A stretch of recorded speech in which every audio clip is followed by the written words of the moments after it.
देश के आईआईएम संस्थानों में एडमिशन कैट की एग्जाम के जरिए मिलता है, लेकिन ये एग्जाम अब सवालों के घेरे में है।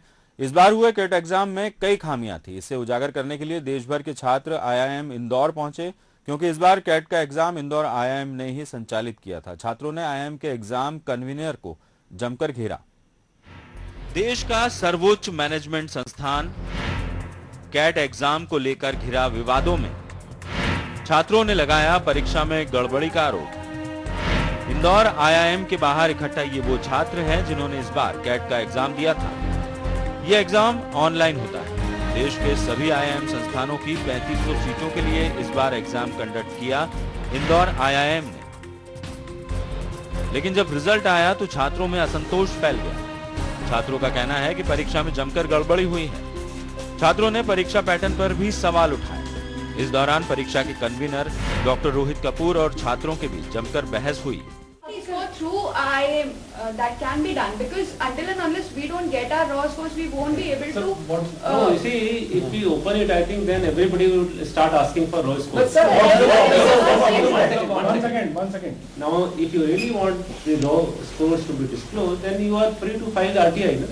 So we. Regarding this, I want to quote something. When in CAT 2009, when there was a lot of discrepancy regarding the first time when CAT went online. Are you able to see this? Yeah.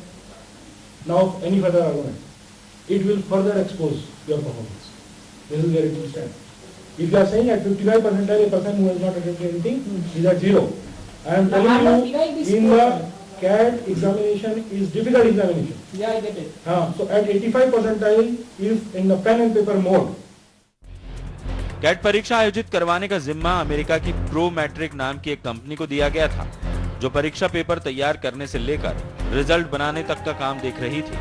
छात्रों ने company की कार्यशैली पर भी सवाल उठाए तो अधिकारी जवाब नहीं दे पाए। छात्रों के सवाल हैं, एक सेक्शन में 90% लाने वाले छात्र दूसरे सेक्शन में 10 से 20 नंबर पर ही क्यों अटक गए? जिनका हमेशा हर एग्जाम में टॉप स्कोर रहा है, वो यहाँ वर्बल और रीजनिंग सेक्शन में कैसे पिछड़े? खाली आंसर शीट छोड़ने वालों के भी 55% मार्क्स कैसे आ गए? देश भर के 20 लोगों को इस तरह मार्क मिले हैं, जिनमें दिल्ली की एक कोचिंग क्लास के टीचर भी शामिल हैं। Exam convener doctor Rohit Kapoor के पास इन सवालों का जवाब कुछ ऐसा है। ये सारी प्रोसेस कंप्यूटराइज्ड एल्गोरिथम है। When you are having some manual calculations, when you involve human beings to do the calculations, there may be a doubt of this kind. But when it is being done through a computer algorithm doesn't distinguish between some person and all that. Its efficiency will remain same for all the whole set of population. There is a 1.74 lakh candidates, more than 1.74, I don't know the exact number. So all the population has been tested by the same computerized algorithm. छात्रों और प्रोफेसरों के बीच चली बहस का कोई नतीजा नहीं निकला और उन्हें ये कहकर टाल दिया गया कि मामले की जांच की जाएगी। इस मामले को लेकर एक छात्र ऑनलाइन याचिका भी दायर कर चुका है, तो बाकी छात्रों को ये कह दिया गया कि जानकारी के लिए वो आरटीआई का इस्तेमाल करें। हमारी जो डिमांड थी कि हमें स्केल नॉर्मल रॉ स्कोर चाहिए, स्केल्ड स्कोर चाहिए, इस रिगार्ड में हमने उनसे बात की। इवन प्रोमेट्रिक के रिगार्ड में हमारा थोड़ा डिस्कशन हुआ एंड सर ने कहा है कि अगर हमने रिटर्न में भी दे दिया है तो शायद हमारी जो भी प्रॉब्लम्स हैं he would answer them back in a week और सो। वो ये चीज बोल रहे हैं कि हम आगे बात करेंगे, हम कोशिश करेंगे, अगर आप लिख के देंगे तो हम आपके रॉ स्कोर आएंगे, पर्सनली आप कोशिश करें। पर मैं ये चाहता हूँ कि मेरा ही क्यों या इसका ही क्यों या मैं हम जो है हम 4 जने या 6 जने या 10 जने, हम 5000 लोगों को रिप्रेजेंट कर रहे हैं। तो मैं चाहता हूँ कि सभी के रॉ स्कोर आए, सभी को मालूम पड़े कि चलो अगर उनके नंबर कम आए तो क्यों आए, एटलीस्ट उन्हें भी तो बताना चाहिए कि वो इतने नंबर कम आए तो कैसे, जबकि दूसरे एग्जाम में वो कंसिस्टेंटली अच्छा परफॉर्म कर रहे हैं। कैट एग्जाम पहली बार विवादों में नहीं है। पिछले साल लखनऊ की एक संस्था मैसर्स वेव वीवर्स पर स्कोर कार्ड में छेड़छाड़ के आरोप लगे थे। उस दौरान परीक्षा का आयोजन किया था आईआईएम कोझिकोड ने, जिसने गड़बड़ी की रिपोर्ट भी दर्ज कराई थी और मानव संसाधन विकास मंत्रालय ने जांच समिति भी गठित की थी। साल 2009-10 में भी छात्रों ने नंबरों में गड़बड़ी का आरोप लगाया था। उस दौरान भी कुछ छात्रों ने आरटीआई के तहत स्कोर की जानकारी मांगी थी, लेकिन आज तक उन्हें ये जानकारी नहीं दी गई।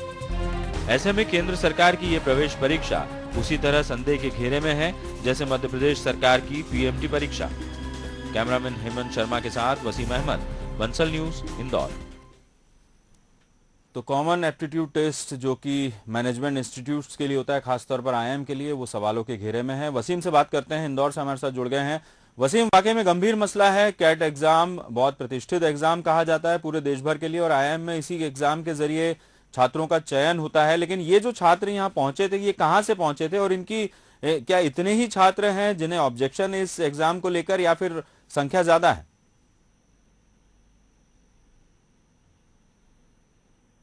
जी देखिए विजय जी, दरअसल ये जब रिजल्ट आया, केट का रिजल्ट आया, उसके बाद जो जिस तरह के रिजल्ट थे उसको लेके पूरे देश में असंतोष का माहौल था। जयपुर का एक छात्र है, लील नामक छात्र है, उसने सबसे पहले एक ऑनलाइन पिटीशन दायर की, और उस ऑनलाइन पिटीशन दायर करने के बाद करीब 5000 स्टूडेंट उससे जुड़ गए। उनमें से एक प्रतिनिधि मंडल के तौर पर करीब 10 स्टूडेंट्स आज इंदौर आईआईएम पहुंचे थे, और उनके जो रीजन थे, जो उनका कहना था, जो सवाल उठाए इस परीक्षा पर, वो ये है कि जो रॉ स्कोर उनका अवेलेबल नहीं कराया गया। सबसे बड़ी बात यहाँ पे देखने में आई है, जो सवाल केट की परीक्षा पे उठे वो इसलिए उठे क्योंकि ये वो स्टूडेंट है जिन्होंने मार्क टेस्ट में बेहतर प्रदर्शन किया था। इनको एक सेक्शन में 90% मिलते हैं और दूसरे में मात्र 10 नंबर मिलते हैं। इसी को लेकर सवाल उठाए गए, और इनकी ये मांग थी कि जो एडमिशन हो रहा है, एडमिशन प्रोसेस है, उस पर स्टे लगाया जाए। तो करीब 5000 लोग ये है। इसके अलावा एक ऑनलाइन फेसबुक पर भी एक पेज बनाया गया जिसपे लगातार इस तरह के स्टूडेंट्स जिनको अपने आप पर कॉन्फिडेंस है, जिनका ये कहना है कि उनके हम अच्छे नंबर आए थे, उनको कहीं ना कहीं भेदभाव के शिकार हुए, गड़बड़ी हुई है, तो वो सारे स्टूडेंट्स की बात एकजाई होकर आज आईआईएम में रखी गई। लेकिन जिस तरह से ये बात रखी गई और जो आज कन्वर्सेशन हुआ है, शायद ये आईआईएम के इतिहास में पहली बार हुआ होगा कि जब एक इतनी बड़ी एग्जाम कराने वाली संस्था को स्टूडेंट को सफाई देना पड़ रही है। हालांकि जो बात यानी कि यही कहा जा सकता है कि स्टूडेंट्स यहाँ पहुंचे थे अपनी सवालों का जवाब मांगने, और सफाई देनी पड़ी है आईआईएम प्रबंधन को।